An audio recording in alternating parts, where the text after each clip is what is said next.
The magic is there, it just needs to be discovered. The magic is there, it just needs to be discovered. So this is take number 5.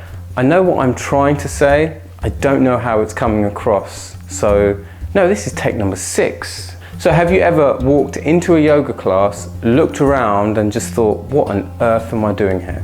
If you have done, then trust me, you're not alone. It's a really common first reaction.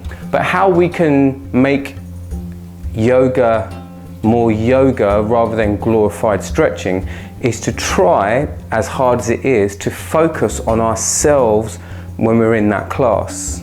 And that is the first step really towards this internalization, this introspection, which is so important in yoga, where we try as hard as it is to try and listen to what our body's telling us and to try and really focus within. If you focus too much on what other people are doing within the class, and I've been there, the whole practice, the whole class remains a very superficial experience, and it takes away the kind of very essence and magic of yoga, because what we're trying to do is perhaps live up to expectations, like we don't want to be rubbish, we don't want to not do something, we might overstretch, or we might feel really embarrassed and kind of close off and go within ourselves. And yoga is trying to do the exact opposite.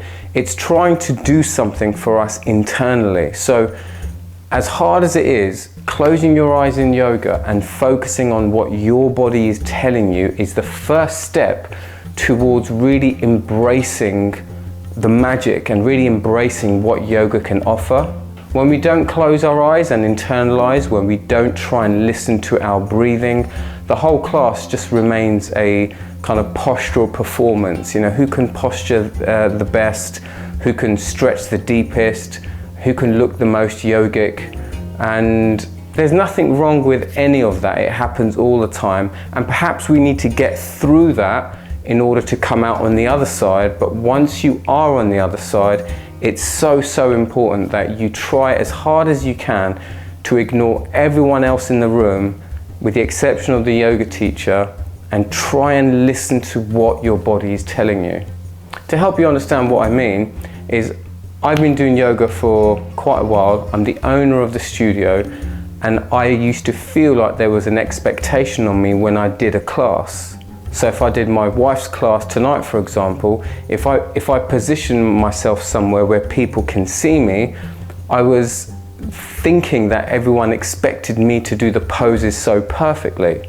And that used to put a lot of pressure on me, because I do yoga for my bad back. And if I'm not careful, I can leave a yoga class feeling worse than when I arrived.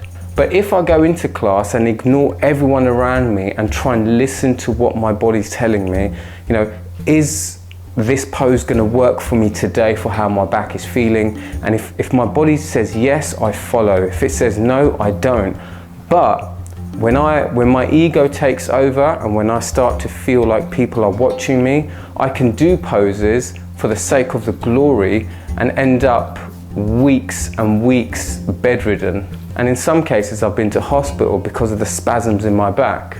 And that is just because of the expectation that we have on ourselves, and we think other people expect the same from us. I won't do Laura's class tonight because I'll be putting Zaki to bed, but if I did, I would walk into my mat and I would take a few minutes to close my eyes, listen to my breathing, and ignore every other person in the class.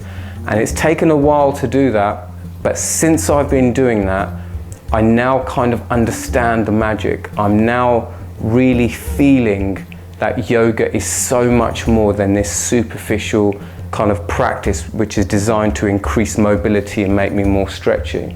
The magic is there, it just needs to be discovered. The magic is there, it just needs to be discovered.